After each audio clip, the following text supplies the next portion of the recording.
ఇప్పుడే Country Delight యాప్ని download చేసుకోండి. Download the Country Delight app now. నమస్తే, వెల్కమ్ టు సుమన్ టీవీ.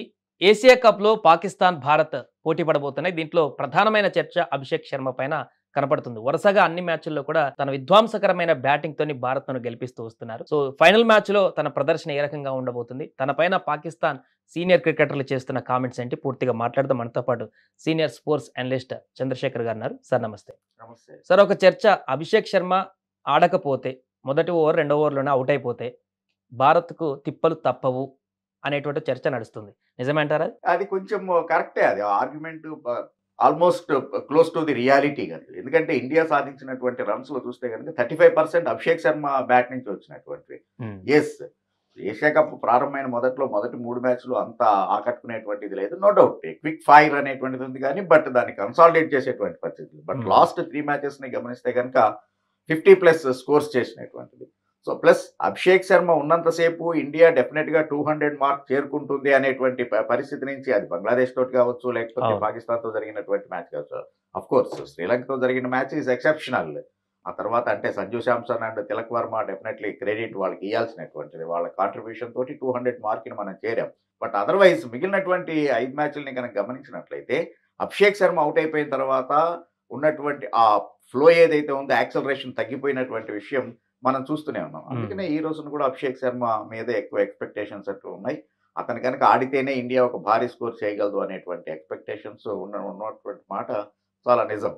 అందుకనే ప్రత్యర్థి జట్టులో వాళ్ళు కావచ్చు, పాకిస్తాన్ సీనియర్ క్రికెటర్స్ షోయబ్ అఖ్తర్ లాంటి వాళ్ళు కూడా అభిషేక్ శర్మ మీద కాన్సన్ట్రేషన్ చేస్తున్నారు. ఎందుకు చేస్తున్నారు అంటే, నేచురల్ గానే ఎప్పుడైతే ఏ టీంలో అయినా సరే ఉన్నటువంటి బలమైనటువంటి ఆటగాడిని టార్గెట్ చేసి అతన్ని డిమోరలైజ్ చేసేటువంటిది, that's one of the game plan. దాన్ని మనం పెద్ద తప్పుగా భూతత్వంలో చూడాల్సినటువంటి పనేం లేదు. ఏ కంట్రీ అయినా కూడా చేస్తూనే ఉంటుంది. సో అందుకని అభిషేక్ శర్మ వికెట్ ని కనుక తీసేట్లయితే మిగిలినటువంటి టీం డిమోరలైజ్ అవుతుంది అనేటువంటిది కొంచెం ఈ ఏషియా కప్ లో కనబడింది. కాబట్టి వాళ్ళ యొక్క స్కోరింగ్ రేట్ తగ్గిపోతూ ఉంటుంది. కాబట్టి అతన్ని మెయిన్ టార్గెట్ చేయండి అనేటువంటిది.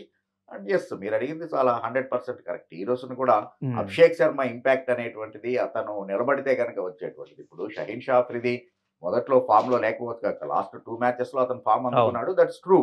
బట్ యాక్చువల్ గా ఎంత పూర్ ఫామ్ లో ఉన్నటువంటిదైనా కానీ, ఇప్పుడు బుమ్రా లాస్ట్ మ్యాచ్ లో పాకిస్తాన్ తో జరిగినటువంటి దాంట్లో 45 రన్స్ ఇచ్చేసాడని చెప్పేసి you cannot discount Bumrah's ability. So అలాగనే షహీన్ షా అఫ్రిది ఫామ్ లో లేకపోయినా కానీ అతను తీయగలిగినటువంటి, అంటే డీ గ్రేడ్ బౌలర్ అని చెప్పేసి మనం అనలేం కదా. సో అట్లాంటి అతని మీద ఫస్ట్ బాల్ నే 6 కొట్టేటప్పటికి సహజంగానే చాలా గట్స్ ఉండాలి. అంటే అట్లాంటి వరల్డ్ నెంబర్ 1 కాకపోయినా కూడా టోటల్ గా వరల్డ్ లో one of the best bowler ని ఫేస్ చేసేటప్పుడు బ్యాట్స్మెన్ కొంత సైకలాజికల్ గా ఇది ఉంటాడు, ఎలా ప్రిపేర్ అవ్వాలి, ఎలాంటి ఇది ఎదుర్కోవాలి అనేటువంటిది. బట్ అట్లాంటిది ఫియర్లెస్ గా అతను కొట్టినటువంటిది, 5 లెగ్ నుంచి అతను కొట్టినటువంటి 6, దట్స్ అన్ అమేజింగ్. సో కాబట్టి అట్లాంటి టాలెంటెడ్, అంత అటాక్ కౌంటర్ అటాక్ చేస్తూ ఉన్నాడు. కాబట్టి అభిషేక్ శర్మ వికెట్ అనేటువంటిది very crucial. It be Indian batting lineup కి సంబంధించిన కానీ, అలాగే పాకిస్తాన్ తరఫున చూస్తే కూడా వెరీ వెరీ క్రూషియల్. అండ్ ఈ టోర్నమెంట్ లో ఓపెనింగ్ పేరు తప్ప మిగతా బ్యాటింగ్ ఆర్డర్ అంతా కూడా ఇప్పటికీ ఇంకా స్టిల్ కన్ఫ్యూజన్ గానే ఉంది అనేటువంటి చర్చ. వాళ్ళు వస్తున్న ఆర్డర్ కూడా అలానే ఉంది. ఎందుకు సార్ ఇప్పుడు ఇలాంటి క్రూషియల్ టైంలో కూడా ప్రయోగాలు చేస్తున్నారు అనేటువంటిది ఒక చర్చ. అంటే ప్రయోగాలు ఒక్కటి పెద్దగా ప్రయోగాలు చేసిందని కూడా నేను అనుకోండి. ఇంకా అనలిస్ట్ ప్రయోగాలు చేసింది అనేటువంటిది కూడా ఏం లేదు. ఎందుకంటే నువ్వు ఎటువంటి ప్రత్యర్థితో ఆడుతున్నావు అనేటువంటిది ఆనెస్ట్ గా మనం ఒప్పుకుందాం. ఏషియా కప్ కర్టెన్ రైజర్ అంటే షెడ్యూల్ ప్రారంభమైనప్పుడే అందరికీ తెలుసు కదా, India is the hot favourite అనేటువంటిది. సమ్ ఎక్స్టెంట్ ఏదైనా కానీ అయితే కనుక Pakistan may coming to the reckoning అనేటువంటిదే కానీ, but otherwise India is the title favourite అనేటువంటిది a clear cut message. So అట్లాంటప్పుడు మీకు ఇప్పుడు వచ్చేటువంటిది నెక్స్ట్ ఫిబ్రవరి 2026 లో ఫిబ్రవరి T20 వరల్డ్ కప్ ఉంది. సో కాబట్టి సహజంగానే ఎవరైనా కానీ దీన్ని ఒక ప్రిపరేటరీగానే, కర్టెన్ రైజర్ గానే ఫాలో అవుతూ ఉంటారు. సో అట్లాంటప్పుడు బ్యాటింగ్ లైనప్ ఎలా ఉంటే బాగుంటుంది, ఎలాంటి ఆర్డర్స్ లో ఉంటే కనుక బాగుంటుంది అని కొన్ని ఎక్స్పెరిమెంట్స్ చేయడం అనేటువంటిది జరుగుతూ ఉంటుంది. అదే ఒమన్ మీద జరిగినటువంటి ఇది. సో అదే ఈవెన్ యాక్చువల్ గా UAE తోటి జరిగినటువంటిది. సో అందుకని బ్యాటింగ్ ఆర్డర్ ని షఫిల్ చేయడం అనేటువంటిది పెద్ద మనం దాన్ని ఒక ఇదిగా చూడాల్సినటువంటి అవసరం లేదు. కాకపోతే ఏంటి అంటే, గౌతమ్ గంభీర్ హెడ్ కోచ్ గా బాధ్యతలు చేపట్టిన తర్వాత కొన్ని వివాదాస్పదమైనటువంటి నిర్ణయాలు తీసుకోవడంతో ఇది ఇంకా మరీ చర్చనీయాంశమైంది.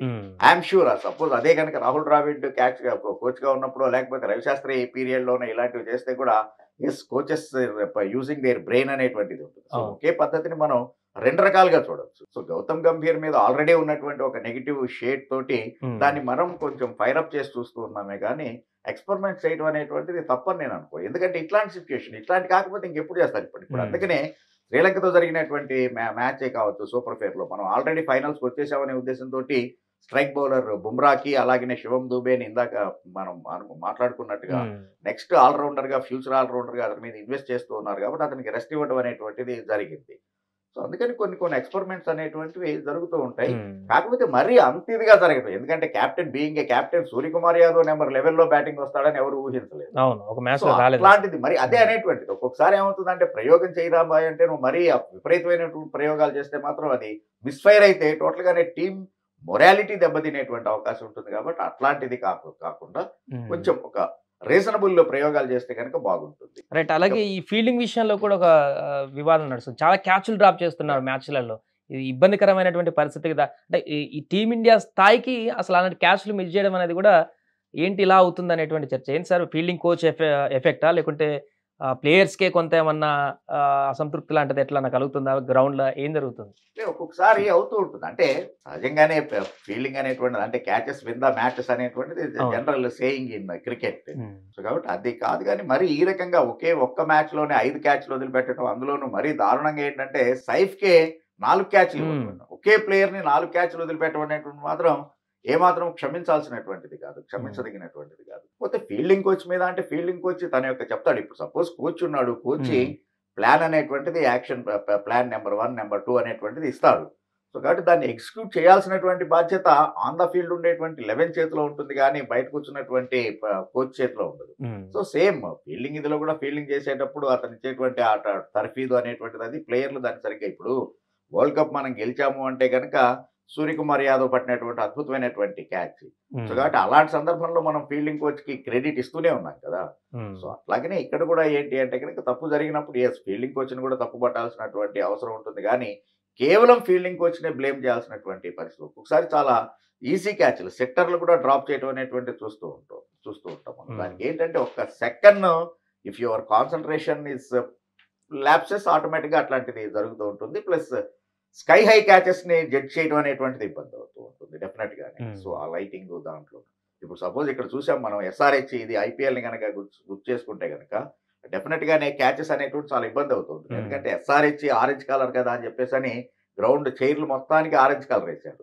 సో కాబట్టి ఫ్లడ్ లైట్స్ లో ఆ ఆరెంజ్ కలర్ ఇదిలో బ్యాక్గ్రౌండ్ లో వచ్చినప్పుడు బాల్ ని జడ్జ్ చేయడం అనేటువంటిది ఇట్స్ వెరీ డిఫికల్ట్. అందుకనే ఇక్కడ ఎక్కువగా క్యాచ్లు డ్రాప్ చేయడం అనేది చూస్తూ ఉంటాం. సో అట్లాంటి ఒక్కొక్కసారి స్కై హై క్యాచెస్ ని జడ్జ్ చేయడం ఇబ్బంది అవుతూ ఉంటుంది. బట్ ఓవరాల్ గా మాత్రం ఆన్ ఫీల్డ్ క్యాచ్లను వదిలిపెట్టడం అనేటువంటిది ఏదో 1 or 2 ఈజ్ ఓకే.